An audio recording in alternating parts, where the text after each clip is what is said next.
से कौन कौन लोग सहमत हैं? ये वोटिंग है क्या? नहीं ये वोटिंग है क्या? सहमत है? आप अपनी बात रखो।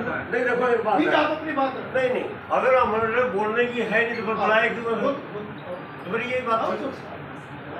तो ये नहीं है कि भाई और ये विषय आज समाप्त करो। नहीं विषय समाप्त। वो हम दूसरा पहलू समझ रहे हैं। ये बात नहीं है कि हमने आपकी बात को गौर से नहीं सुना। एक समझ में सुना, दोनों पहलू भी हमारे समझ में आ गए, ऐसी बात नहीं है।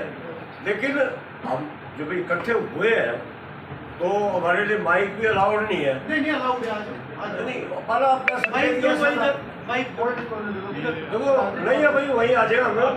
नहीं आ जाओ माइक आप इधर आ जाओ, इधर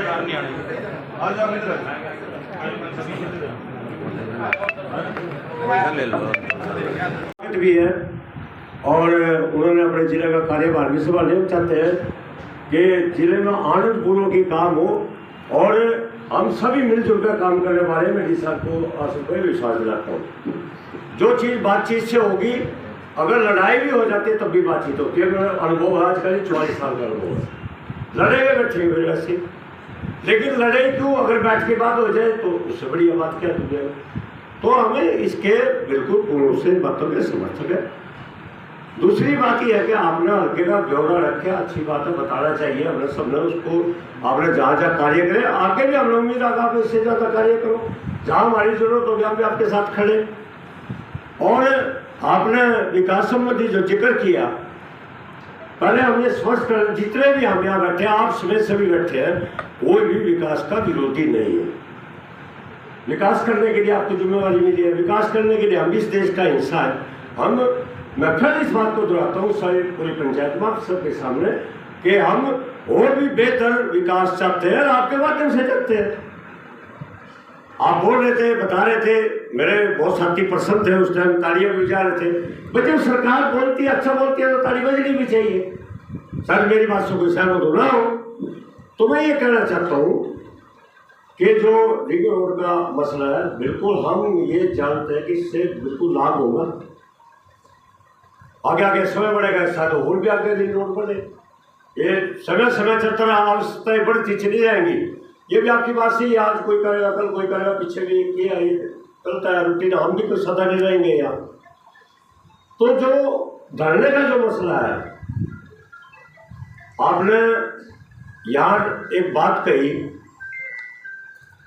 कि मेरे पे विश्वास करो।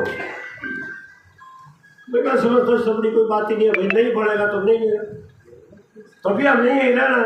लेकिन जब आप इतने बड़े क्षेत्र के लोग सारे आए हैं, गांव से भी आए हुए हैं, जब आपने, मैं कहूँगा अच्छे मन से जब आपने विश्वास दिलाया है तो हम ये चाहते हैं कि आपके विश्वास को ना तोड़े। नहीं बड़े हम तो पंचायती आदमी है, हम तो चौथा भी खोलना चाहते हैं, नहीं देख रहे बुक नहीं जुड़ेगा और सुने समय रखते हैं। और आप तो हमारे भाई हो, आपके पिताजी के टाइम से हमारा बहुत बातचीतों का दौर रहा है। समय में हम पारिवारिक दृष्टि से आपको ज़्यादा मानते हैं। 8 करोड़ के आसपास की, और उसके बाद जमीन के अलावा फिर बाकी जो लगेगा वो लगेगा।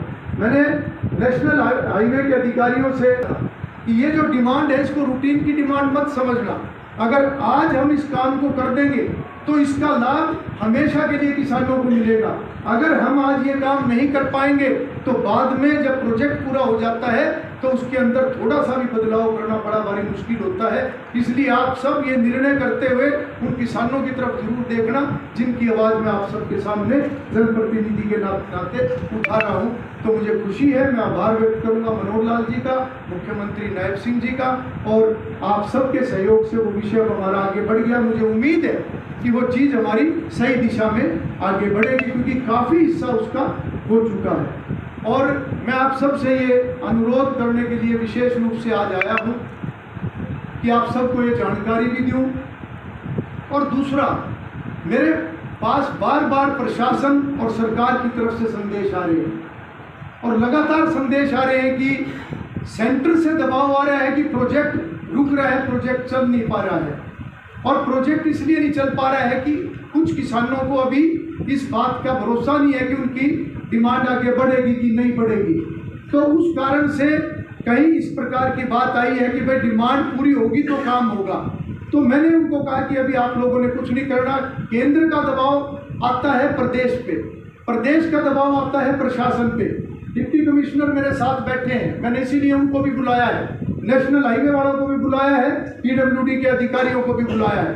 मैंने पिछले दिनों में कहा था कि आप लोगों ने इसमें आगे नहीं बढ़ना, मैं पहले सभी किसान भाइयों की जिम्मे पूरी तसल्ली करूंगा, उसके बाद आप आगे बढ़ना। क्योंकि इनकी तरफ से जब दबाव ऊपर से किसी प्रोजेक्ट का आता है तो फिर इनको कानूनी तौर पे आगे बढ़ना होता है, और ये स्पष्ट निर्देश होते हैं। सेंटर का कोई भी प्रोजेक्ट अगर रुकता है तो प्रदेश सरकार के ऊपर इतना सख्त प्रेशर होता है कि आप कानूनी प्रक्रिया को आगे बढ़ाओ, आप ड्यूटी मैजिस्ट्रेट वहाँ पे अपॉइंट करो और कोई भी अड़चन है उसको दूर करो। माध्यम से हमारा क्षेत्र लगातार विकास पथ पर अग्रसर है और आने वाले समय पे हमें ये उम्मीद है कि जो एक विकसित राष्ट्र का जो संकल्प है वो केवल विकास ही नहीं बल्कि विकास के साथ साथ खुशहाल क्षेत्र हमारा हो। मिलकर हमें सभी को इस दिशा में काम करना है। विधानसभा सत्र को लेकर जो नोटिस दिया गया आपकी तरफ से, कांग्रेस ने सत्र चलाया था पहला, उसको लेकर कैसे असर किया है? देखिए, हमारा देश संविधान के अनुरूप चलता है और हमारी जितनी भी संवैधानिक संस्थाएं हैं, जो एक व्यवस्था है, उस व्यवस्था को सुचारू रूप से चलाने का ये जिम्मेवारी सभी की है।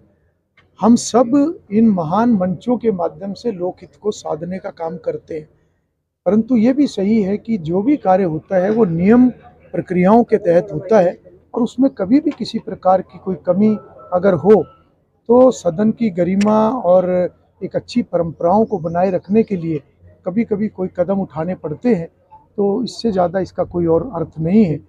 जी, इस तरह का नोटिस पहली बार दिया गया है?